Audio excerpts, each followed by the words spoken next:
আসসালামু আলাইকুম এভরিওয়ান, কেমন আছেন? আশা করি ভালো আছেন। আলহামদুলিল্লাহ আমিও ভালো আছি। আজ রান্না করব ফার্মের মুরগি দিয়ে পেঁয়াজ দিয়ে ভুনা করব। বেশি করে পেঁয়াজ নিয়েছি, রেস্টুরেন্টের মতন রান্না করব। এলাচি, দারচিনি, তেজপাতা নিয়েছি। কিভাবে রান্নাটা করতেছি আপনাদের সাথে শেয়ার করতেছি। মাংসটাকে ভালো করে লবণ, হলুদ, মরিচ মাখাই নিতেছি। মশমশা করে ভাজবো, ভাজা পরে বেশি করে পেঁয়াজ দিয়ে ভুনা করবো।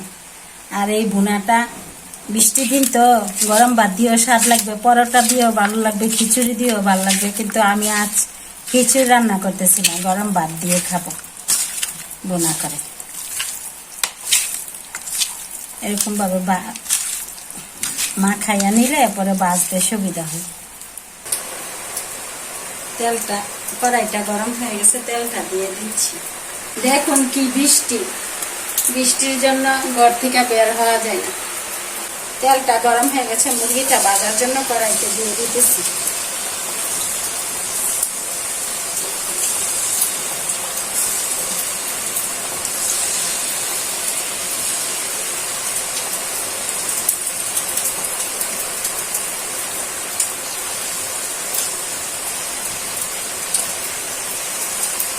মাংসটা ভালো করে ভাজা হয়ে যাবে।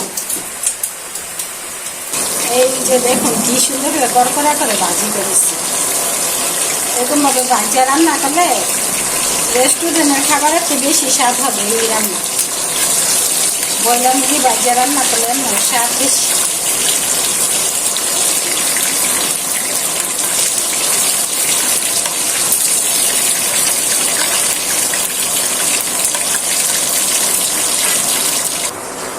বোনেরা মাংস ভাজা তেলটা দিয়ে রান্নাটা করে নিব।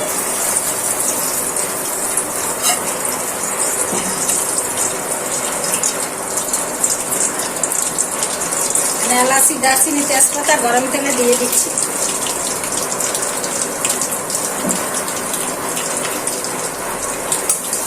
মশলাটা তেলের মধ্যে ভাজলে ভালো একটা সেন্ট আছে, খেতেও স্বাদ লাগে। মশলাটা ভাজা হয়ে গেছে, পেঁয়াজগুলো দিয়ে দিচ্ছি।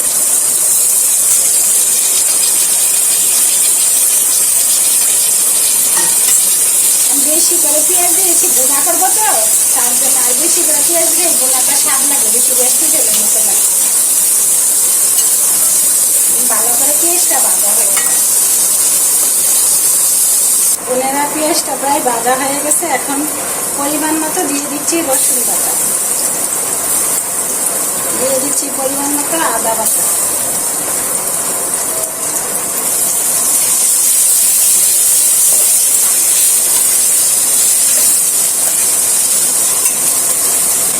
দিয়ে দিচ্ছি পরিমাণ মতন হলুদের গুঁড়া, দিয়ে দিচ্ছি পরিমাণ মতন মরিচের গুঁড়া, দিয়ে দিচ্ছি পরিমাণ মতো ধনিয়ার গুঁড়া,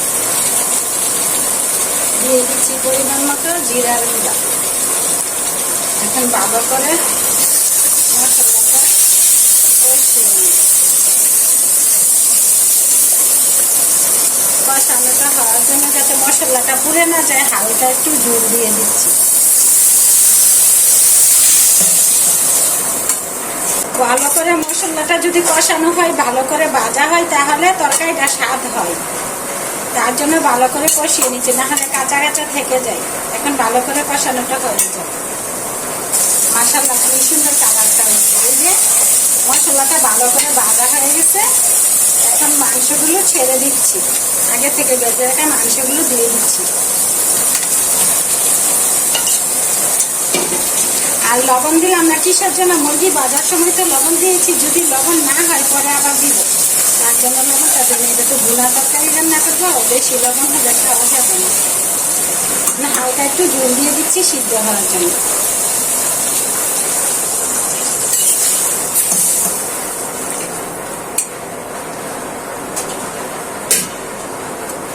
এখন একটু ঢেকে দিচ্ছি ভালো করে সিদ্ধ হওয়ার জন্য মাংসটা।